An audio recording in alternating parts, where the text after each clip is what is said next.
I, in my heart, always wanted all of the North Yukon up to the ocean to where I live in Old Crow to be always protected by us and led by us. I would prefer that Indigenous peoples have a say in the forefront as to what happens going forward. We are the ones that live there. It's our lands, and we must have a strong voice in terms of what happens in our territory. And some of these are co-managed. Welcome to the Co-Management Commons podcast. My name is Jamie Snook. I am your podcast host, and I have been working in and with Indigenous communities for over 20 years now. I am joined in this podcast by some of the leading practitioners, researchers, elders, and community members from this sector, where we discuss co-management in Canada with Indigenous peoples from coast to coast to coast. Please check out the show notes, where we always share lots of other resources. And in between episodes, your feedback is always encouraged and appreciated. So thank you very much once again, and take care. Really great to have both Elder Norma Kassi and Jarrett Gonet on the Co-Management Commons podcast today. Super excited that you would take time out of your busy schedule to share what you're up to in the research world. And I know we're going to be talking a fair bit about salmon, and just super excited to make those connections with all of the co-management initiatives that have been going on in the Yukon for quite some time now. And at the beginning of all of these podcasts, I really like to start off by asking people to introduce themselves and share their positionality and sort of what brought them to this work. And it'd be really great if we could start with you, Elder Kassi. Van Quincy, Shilaknai, G, Guahatlak Vaji, Shitsi, Elias Guahatlak Vaji, Sheikh Shitsuj and Annie Shri Javaji, Van Tatkuch Inihli, Shahanchan Mary Elias Vaji.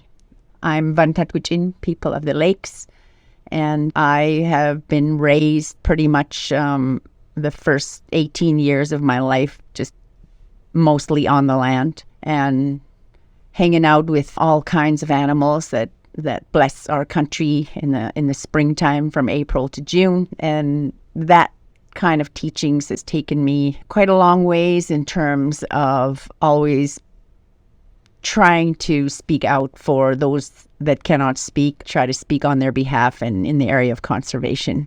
Thanks so much. And Jarrett? Sure.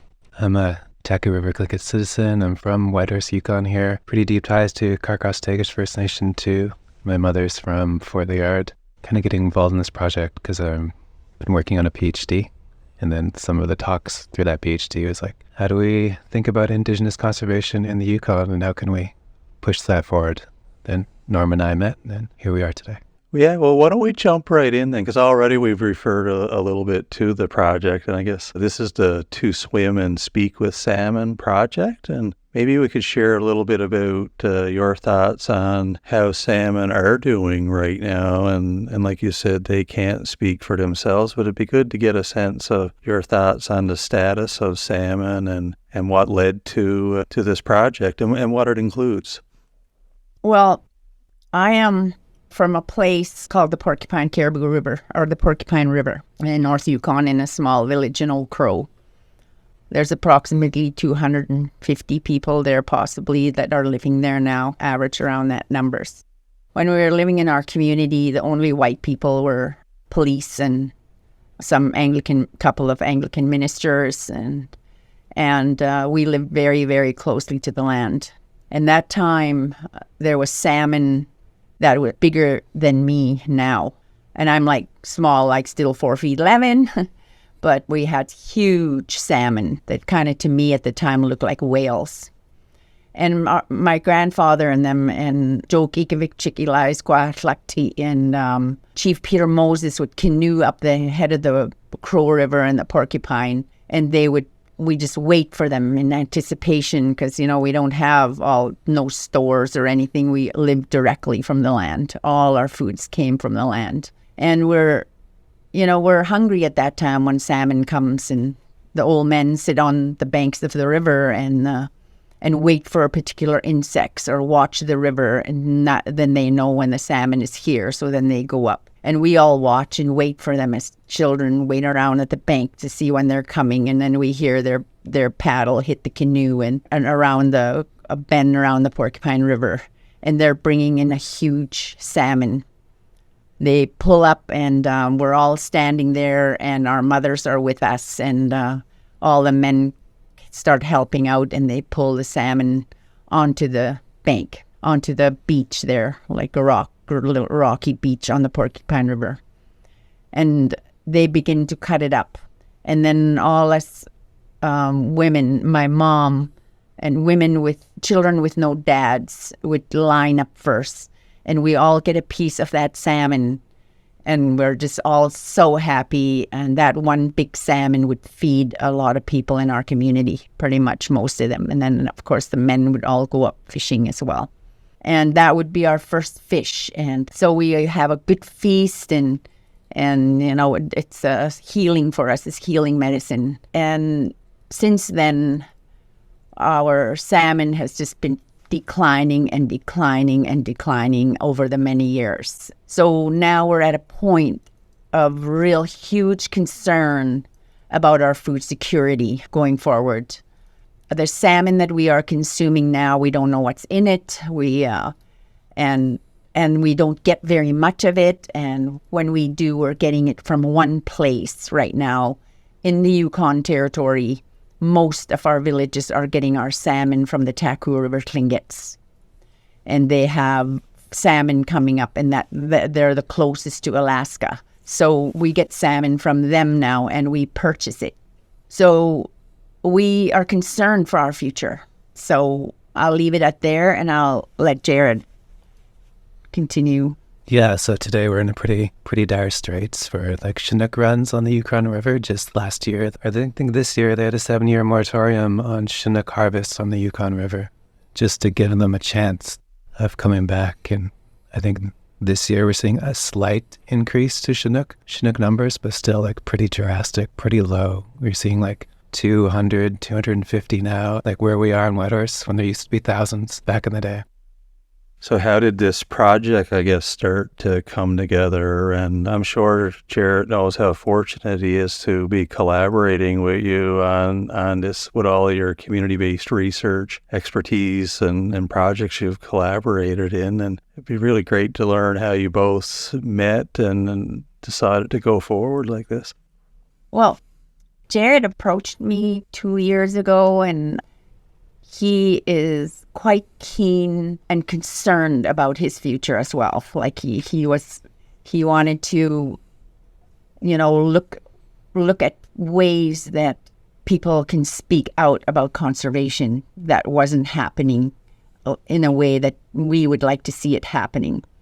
So we sat down over tea, and we thought about it, and I said, the only way we're going to get that is to train young people to do that, and to give them the opportunity to share their voices in places that they are concerned about.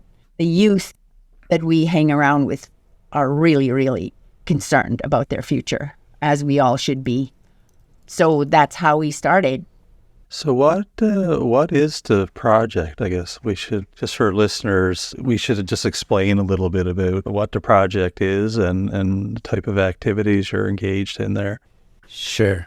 I think what we both have seen is that a lot of Indigenous conservation issues get stuck in a political realm, and then nobody is really speaking up for it. No one's really speaking out for salmon themselves or speaking out for community members. And so part of it then is to help train people, youth, to have the tools to speak out, to feel comfortable doing that, to figure out the different ways to connect with leadership, connect with community members, to connect with knowledge holders in their community so they feel supported, but also build that peer network of people. So everything we do is sort of working towards training youth, Indigenous youth, and a few non-Indigenous youth because there's still a lot of non-Indigenous people in the Yukon, to have those tools to speak out for salmon and to think in more of like an Indigenous way. So is it part of the program that they'll be or are learning about the treaties as well and the co-management systems that are negotiated there? Yes. What's basically what we're going to engage in right now. The plan is to look at youth that are along the Pacific salmon systems, like the river systems. The Yukon River, for example, is a big one here in the Yukon Territory. And we're going to, as we all know, place-based knowledge and learning knowledge from our elders. It's just not there anymore as our fish camps close and our caribou camps no longer exist in some cases, and they remain empty. Like we have a moratorium now. Our fish camps are empty. And even though some people are choosing to go to the camps, even to do that, the youth are not interested in many cases. So we have to now look at other ways of transferring knowledge. The ancient knowledge needs to continue with our young people. We need to do it in an organized fashion where we bring the young people in circles and bring the elders right into the circles, and storytelling begins about what in their eyes had happened to the salmon from the Indigenous perspective.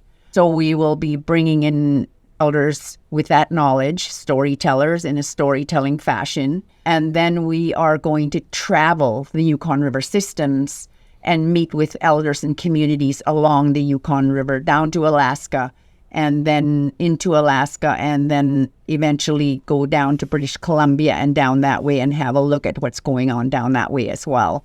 And really learn from our own, we have a lot of Indigenous biologists. We want to learn from them as well as to what they've seen over the years. We also want to learn from Eastern Canada, also what happened to the cod fishery. And then hopefully go to the high seas, look at the fish farming, look at everything that had happened to the salmon, and then in the meantime, teach them to speak out at all times, to how to do public speaking and how to, write to newspapers, just everything like that, so that their voice are heard.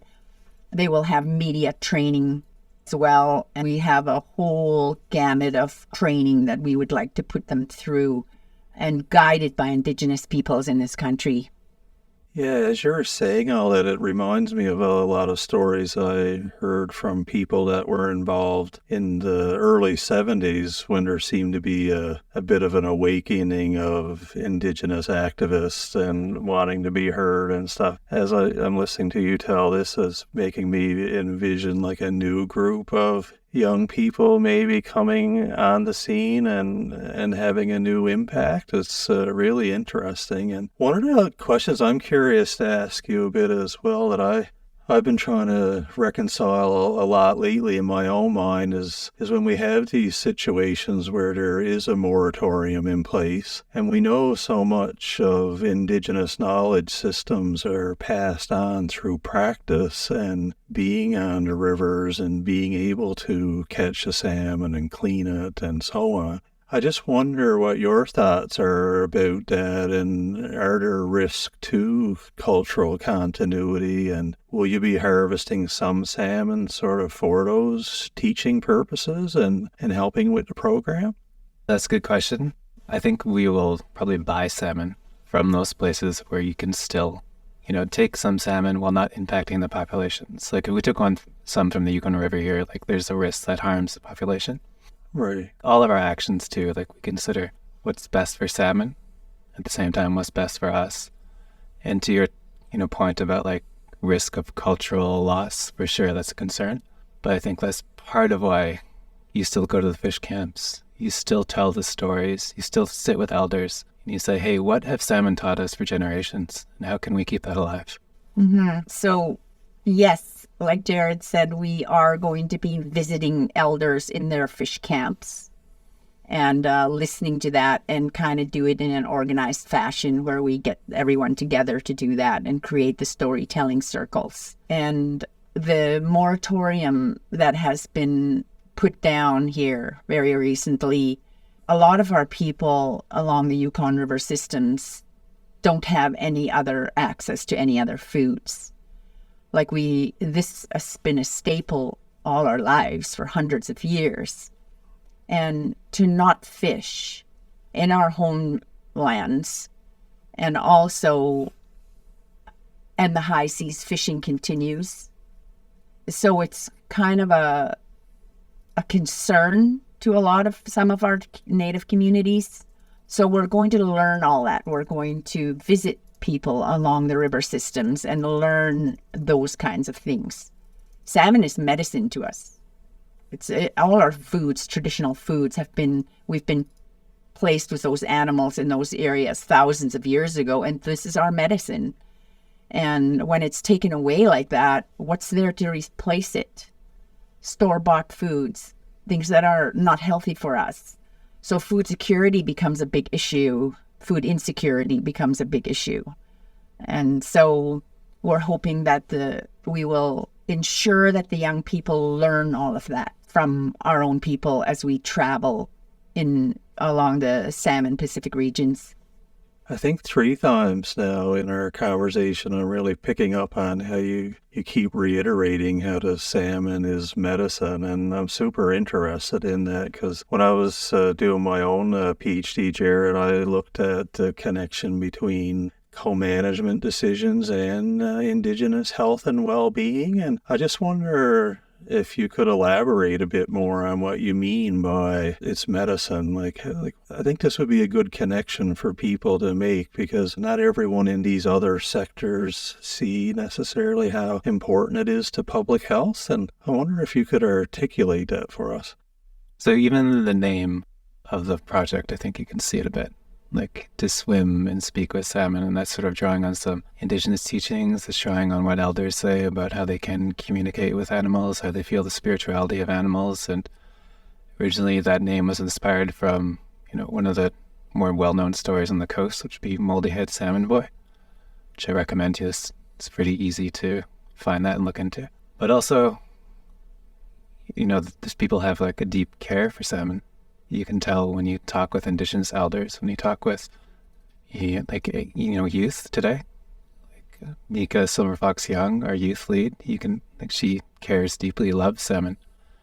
And I think when you love something, obviously, that's a medicine all in itself. It's like really kind of, there's that element of it. Sure, I'll let Norma expound on it too. From watching our elders growing up, they would take the salmon and use every part of it, the eyes, the head, the bones. We don't throw away anything. We take the salmon and we cook the skin on fire and we crisp it up and we chunk it up and eat it because our bodies are so used to that at that certain time of year, and that's what we did. We ate everything in the salmon, all the bones. We made it crunchy, and in that one piece of salmon that came from the large salmon, nothing was discarded. And we make, as kids, we make fire outside, and we cook the leftover skin and bones, and we ate that.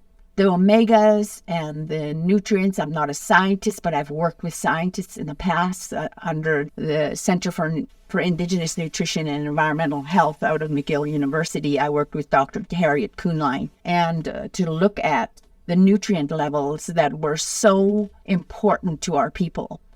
So we think of things like diabetes and diseases and cancers and things that are on the rise amongst our people, has always been for many years. And these are our medicines. These food that we eat at certain seasons, the birds, the caribou, the moose, and the salmon are our medicines. There was no other thing when we, as Indigenous peoples, as we lived in our homelands, in our villages, and on the lands.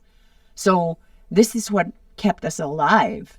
It was when the store-bought food started coming in, then we started seeing diseases and things like that were starting to affect our people in every different way. Cancers and diabetes and things like that. I watched myself and my family and our dependence on those things. And my mother and my grandfather made sure that as children, those are the things that we ate. And when we went to the land, we only had a little bit of rice, a little bit of macaroni, a little bit of flour, and we used that sporadically throughout the 3 months that we're living on the land in the springtime. So then we moved away from that. By the time I was 18, this was our full diet. When we started, we went to residential school.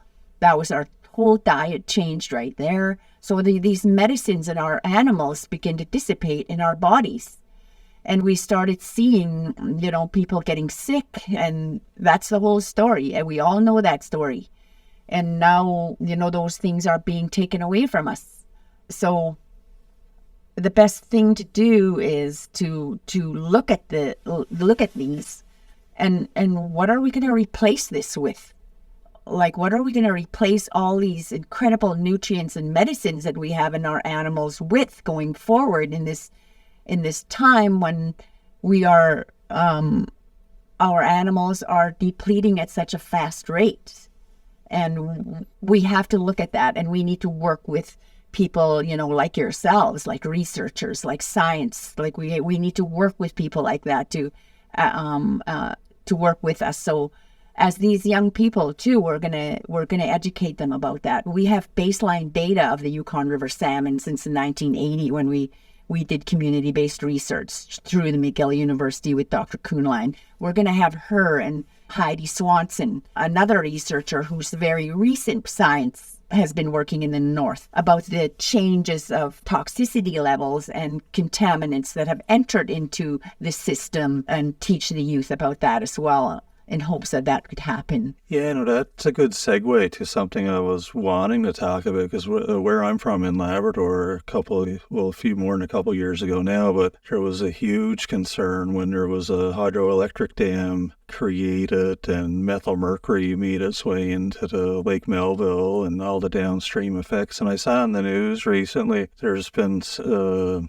sort of leak in the Yukon in some of the river systems related to mining and cyanide. And I know when you look at the headlines, there's a lot of shocking words here. So I just kind of wonder, is that on the radar of the young people in this program, and what thoughts will they be speaking out about that, do you think? Yeah, it's definitely on our radar. We actually had a month after the disaster, we gathered on the Yukon River with about 80 people to lead a ceremony on that, just speak out a little bit and bring people together.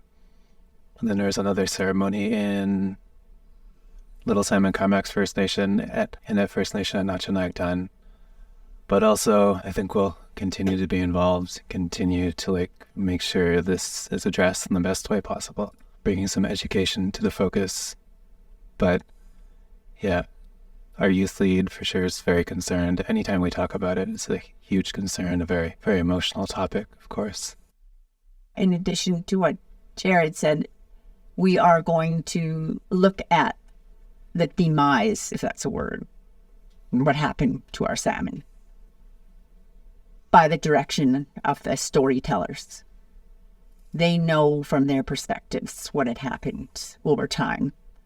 And so we're looking at 70, 80-year-olds, people who've seen the big salmon, like whales, and then what had happened over time.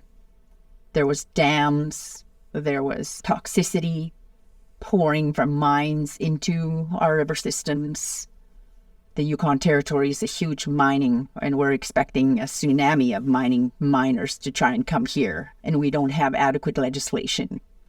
The young people need to know about that. They need to look at that in a way that they understand that this is their future, and what are they going to do about it? What are they going to do about this in terms of speaking out with this knowledge? So we'd like to arm them with this kind of knowledge and build the resiliency in them so they can speak out. And we're using the Porcupine Caribou campaign on the protection of the Arctic National Wildlife Refuge as a process that worked very, very well, because that process was guided and created by our old elders that were 100 years old, 80, 90, 100 years old. They guided that campaign, and they guided us in terms of what we were going to do. And we were young people. And so that is the process that we're going to look at as well, from a very local perspective, from place-based knowledge, and start working out and look at the politics behind all of that and the decision makers in Washington, D.C., and how we maneuvered that and what had happened through that process.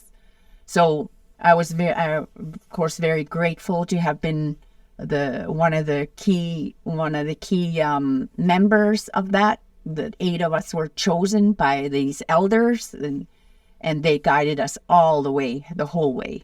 So this is something, that's a responsibility of mine as an elder now, to pass on these things. As elders, we have to pass on our knowledge. We can't, it's not good to leave with all that knowledge. And young people have to understand and relate to us as elders, knowing that we have this history, and draw it out of us as well. So we're going to teach these youth how to respect elders because of their wisdom. And we need that wisdom to be passed on, because we no longer have those camps available.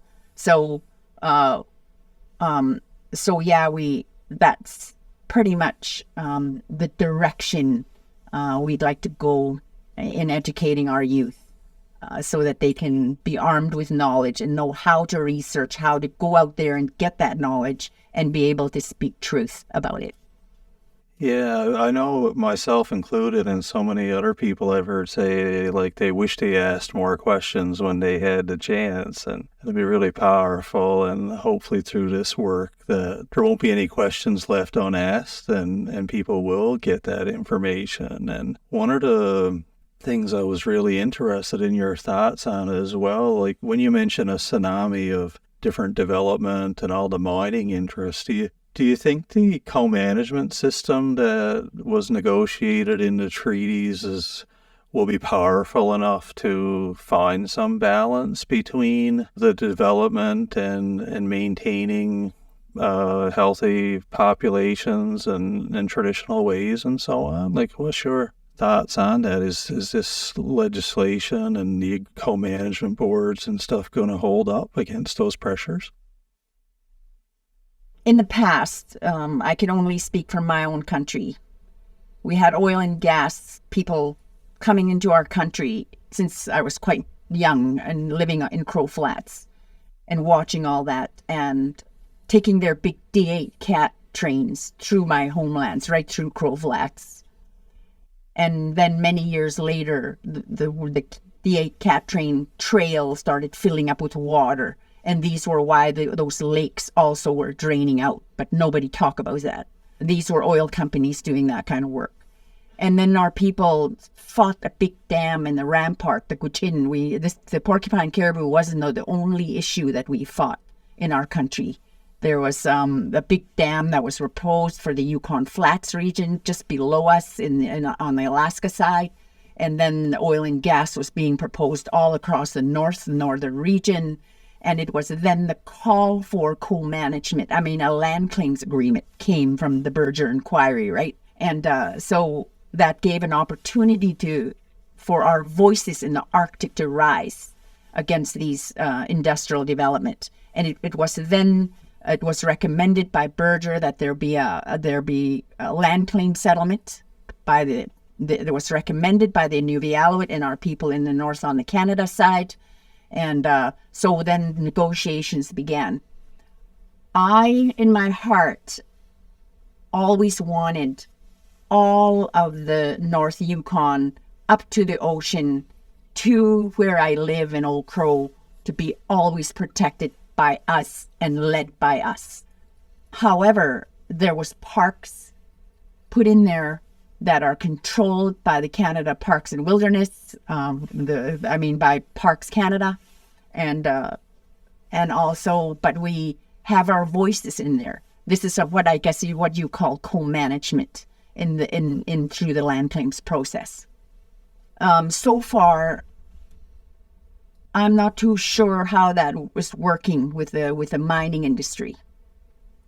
I know in my country, we've been very careful about, making sure that those partnerships are strong and that we're working closely with the government of Canada in these co-management regimes. Our leaders have been doing that very well over the years. And our part of the country is okay, right? And it goes into the Inuvialuit side of the country, and it stops right at the border of Alaska. And we are protecting the North Yukon. So I'm not quite sure, I would prefer that Indigenous peoples have a say in the forefront as to what happens going forward. We are the ones that live there. It's our lands, and we must have a strong voice in terms of what happens in our territory. And some of these are co-managed. So we have to consult with everybody all the time, with others at all times. That's what co-management did. So maintaining those partnerships and understanding our way of life and our rights as Indigenous peoples should be first and foremost when anything is to be done in our country. Mining doesn't work like that in the Yukon. And we don't have, people, I can't speak on other ways because I don't have mining in my country. Just to follow up a little bit on that, I think in the Yukon we're starting to see a split in perspectives on how mining and co-management is being enacted. We have Kitsakaya BMC mine being opposed by the Kaska people. We have Karkos-Tagish First Nation really supporting Natchanakdan and saying we don't want mining on our territory right now until the mining legislation is fixed. We have Natchanakdan saying the same, saying we don't want mining. We have White River First Nation saying the same. So that kind of leads me to the question of is this really co-management? Are we seeing co-management as envisioned in the treaties? And from my own personal perspective, I don't think so. I think if we had true decision-making authority, true co-management perspectives in the Yukon, things would be a lot different. And I could say, yeah, I kind of believe in it. You are listening to a special Yukon edition of the Co-Management Commons podcast supported by Yukon University and UArctic. The podcast is produced by Cloudberry Connections and hosted by Jamie Snook in collaboration with Kiri Staples and David Silas. Enjoy the rest of the conversation, and thank you for caring about Indigenous co-management and honoring our treaties.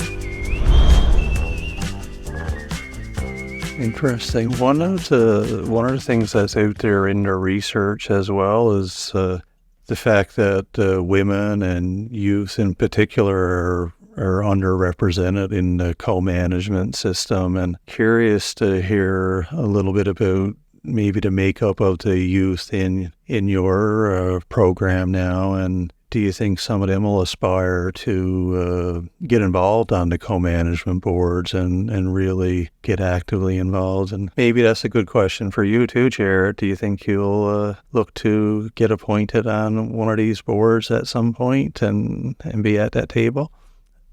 I like existing outside the whole political side of things. I've sat on the Southern Lakes Caribou Steering Committee, which is like a co-management board. I've sat there for 7 years, so I guess I'm already involved.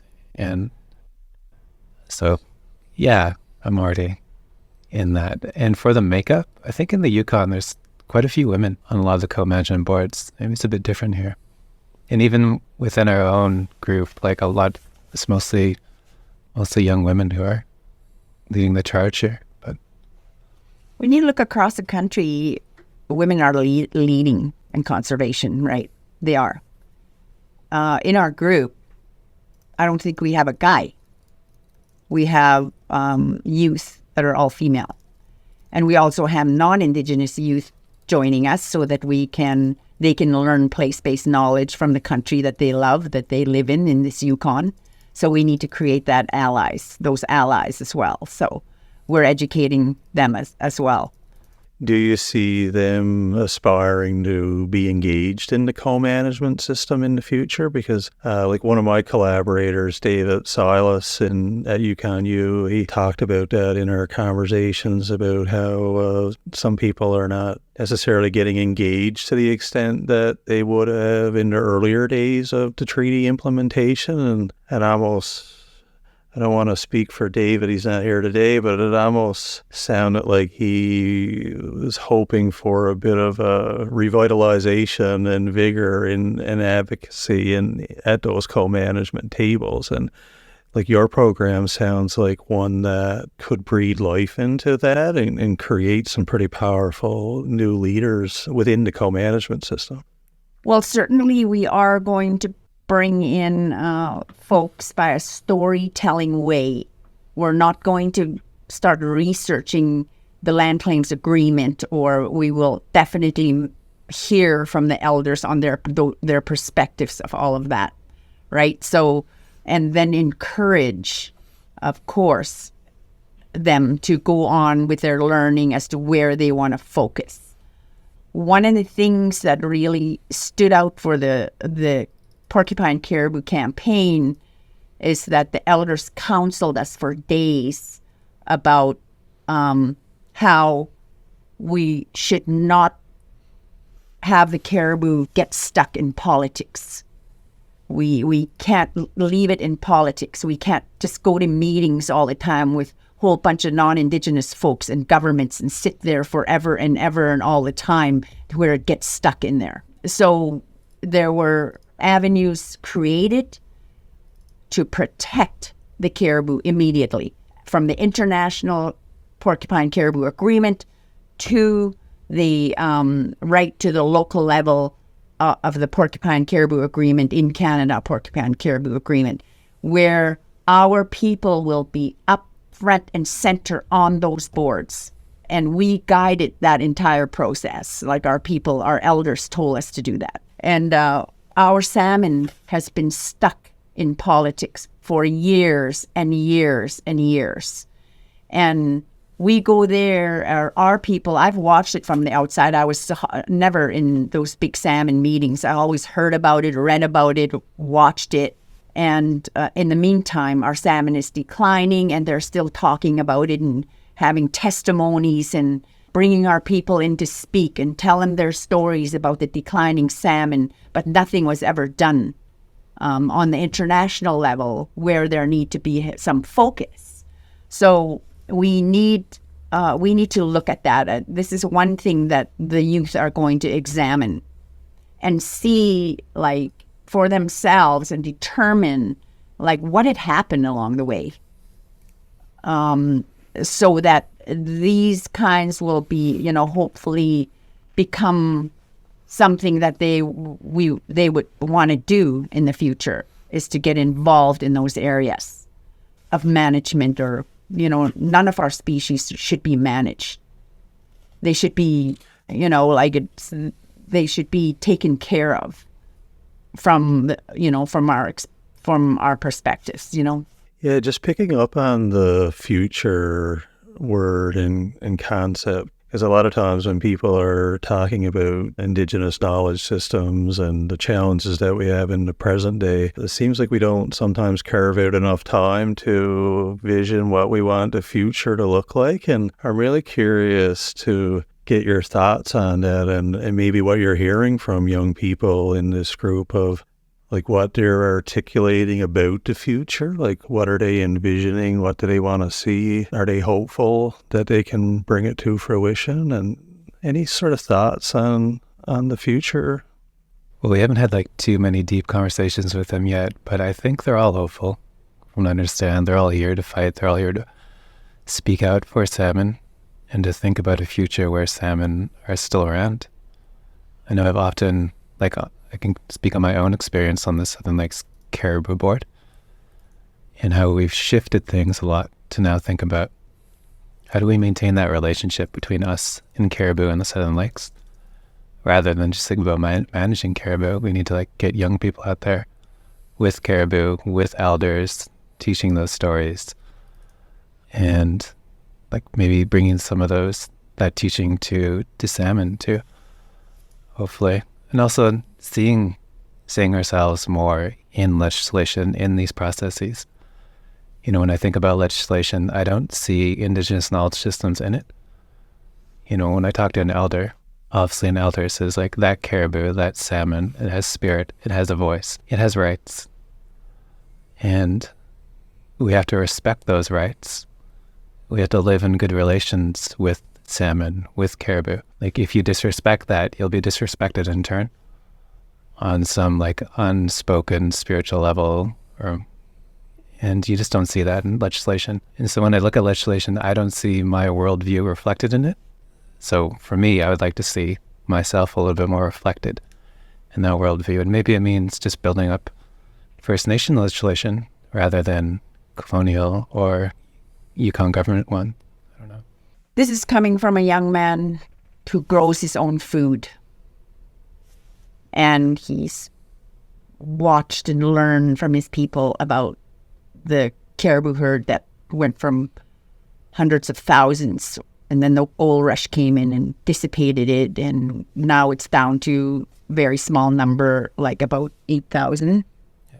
I guess what your question is, we want to take the youth through a path that they will see their own future, and then what do you plan to do about this as we go forward? We are coming into a place where there's going to be huge food insecurity, as it already is. The Yukon, we need to look at the Yukon and what can the Yukon do about this. We have incredible lands between First Nations. Lots of us have for really good growing lands. We need to maintain that our water is clean at all times so that our future generations can work together to survive. So hopefully in my elders' mind that I can leave that behind, that you are resilient, you are going to work together to do this, and you are now responsible. Every one of us living on this territory are responsible to this land that we live on, to fight for it, speak for it, take care of it, and make sure that it can continue to take care of us. But we got to take care of it. And how are we going to take care of it? How are you going to take care of it? So these are 18-year-olds and over that we're educating, and we want them to start asking those questions and educate them so that they can come up with their own answers going forward for their own future. One of the things I really wanted to ask on this point, like you said, Jared's a young man, and congratulations for taking on the PhD studies. Like it's a massive task, and I do see it as a true form of leadership when young people from communities take the initiative to do that and take it on. And I'm just kind of curious, like what your motivation was and what are your hopes, like when your PhD is done, and how do you think it will sort of arm you to engage in these discussions differently, or like what your vision is now in the years ahead as you finish it, obviously, and continue to be active in this space? Hard to answer without saying, like, I've always been like an Indigenous conservationist, probably from forever. Just growing up here, like hunting here, going out with my father, learning to love this place. And then, like, when I was done my undergrad, I was thinking, what would I do next? And then I heard that the elders in Carcoss-Tagish were concerned about caribou, so they did a master's on caribou. And that sort of led to me being involved in caribou, the steering committee there, tried to like think about it a different way. And from there, like thinking, oh, it's after. And then thinking more about like, how do you do Indigenous conservation? What does that really mean? So I started the PhD with my supervisor, Fiona Schmigelo, and a few others. And like, I say, even the process of going through it kind of teaching me what I want to do. I think I'm already doing it in the PhD, and that's part of the power of a PhD. It kind of helps you figure out what you want to do. So I've been able to help build out this project with Norma. I've been able to talk with elders in Carcoss-Tagish and get their voices within land and water planning a bit more. And just spending my own personal time like digging into what Indigenous scholars think about these issues and expanding my own like suite of skills that I could bring to any table I'm at. So just continuing on with that path. And it's been difficult, as he said, but it's been really rewarding. Yeah, I just asked that question because I feel that it is connected with leadership and what you're doing in your community, because you can be an Indigenous conservationist. Why is it sometimes that we're compelled or feel pressure to have to get educated into the academic world, I guess, to make a difference? And I guess it's a bit of sad commentary in one way, but it gives you access sometimes to other places and whatnot. And I could see you making a real impact and difference because of it. And you'll get into spaces that might not have presented itself otherwise. So, hats off to you on that. And I'm really out of all of my questions today, and but I've learned so much about the program and whatnot, and just wondering if you had any final thoughts or comments that you'd like to make about either the program or co-management in general, or what you're excited about throughout the rest of this year now as the fall comes upon us. I think one thing that you sparked my mind with about this co-management thing is that these co-management regimes were created when resource was somewhat abundant in their eyes. And it's no longer that way now. So this is something that, from an Indigenous perspective, in my mind, that this needs to change within our homelands. These management regimes are not set in stone. The land claims agreement is not set in stone. It can be renegotiated. It can be changed, just like anything else. So I think we need to revisit all that. Our waters and rivers are drying up. Our lakes are drying up. Our food sources are depleting at a very fast rate.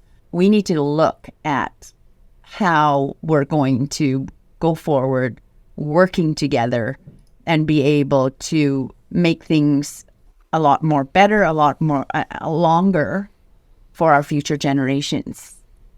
You know, as an elder, this is what keeps me up at night. I worry about our future because I lived in times when there was big, huge salmon and food was abundant. Lots of caribou, lots of moose, and we were so rich. And now, like, we don't even have caribou meat on our plates anymore. We don't have, very rarely get a piece of salmon unless we have the money to buy it. So, you know, we need to get real and look at these regimes that are in place and take some serious look at them and renegotiate them if we have to going forward. I'm super interested in that point. I guess just on the inside of working with co-management boards, I've been a part of many discussions where people say that this should be renegotiated. And I'm always really hesitant to be critical of what was negotiated because I know how much passion and energy that had to go into negotiating these agreements. But in the decades that follow, things do change and circumstances change, and it makes sense that agreements should change when it's warranted. And I guess when I have been in a part of some of those discussions, I often heard people almost immediately shut down the conversation or feel defeated that, you know, you'll never renegotiate it. It's done now. It can't be reopened. It's going to open up a kettle of fish, and haven't seen too many serious efforts towards it. I know it is getting more and more intense in Nunavik and parts of Nunavut as well, but I think that's another area where young people in programs like this are not going to necessarily have that view, and they're going to come out with fresh opinions and will probably demand renegotiation of agreements. So I could see that happening. You know, for me, one thing I really think about is bringing more Indigenous ways of thinking into these co-management boards. So in the Southern Lakes Caribou Southern Lakes Caribou Steering Committee, often we've created a seat for caribou at the table. Maybe we'll get stuck on a really tricky issue, and then everyone will say, okay, why are we here? We're here for caribou. We're here to make sure caribou stay in the landscape forever, for everybody, for non-First Nations and for First Nations. So I'll step back and say, what does the caribou think about this issue? And that's been, that first started with Joe Copperjack. He was sitting with us at the table and was like talking about some of his own teachings in this Southern Shoshone. So I see for myself more of that centering in the co-management boards, being able to bring those thoughts, being able to talk like, these are our relations we're talking about. How do you treat your relations? These aren't resources. These are things beings we've grown with for generations who, according to our stories, according to our teachings, we owe responsibilities to, we owe reciprocity to. And we need to start thinking that way in these management tables.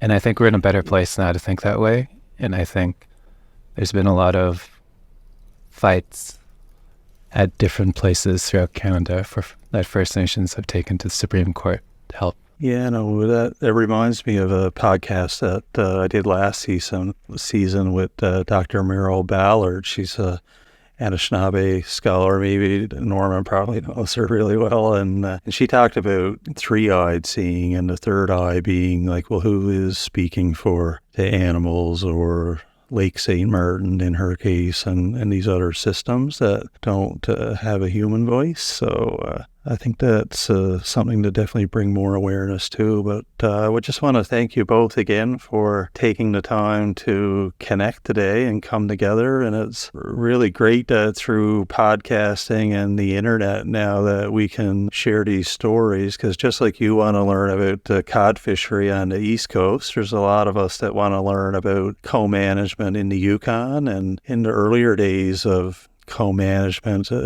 the Yukon was leading the way, and a lot of researchers were publishing about different things. So we need to keep getting updates now on what's happening there so we can continue to learn from your initiatives. And this particular salmon one sounds really exciting. I wish you both good luck, especially you, Jared, in the months and years ahead there now when you're finishing up your studies. You're under great supervision and in good company, so I think you're going to do really well. Yeah. I guess just one thing I need to flag with these co-management things is that we have a border between us. The Alaska claims legislation is way different than ours over here. Ours is all about co-managing and things like that, and we can work with governments over here. It's different over there. And our issue is that the caribou calves over there, and that's the most sacred place for the caribou. And so we may look at co-managing and those regimes that are set and laid out for us under our claims agreements here. But we have also this huge problem of international resources going back and forth, which is also the salmon. So, and that's where we need to have some very, big changes as well. So thank you for this opportunity. We just got to keep working forward together and hoping that, we can educate our young people and build their resiliency and so that they can take care of each other going forward. And yes, thank you for this opportunity, Jamie and Carrie. Yeah, thank you. Thank you for listening to the full podcast. Please like the podcast, subscribe, and leave comments so we can connect. If you are interested in joining a dedicated Indigenous community of practice with many of Canada's leading practitioners and thinkers in this area, you can skip over and visit our website at www.co-management.ca. Getting signed up is easy, and professional development is a tangible and effective way to show your commitment to reconciliation.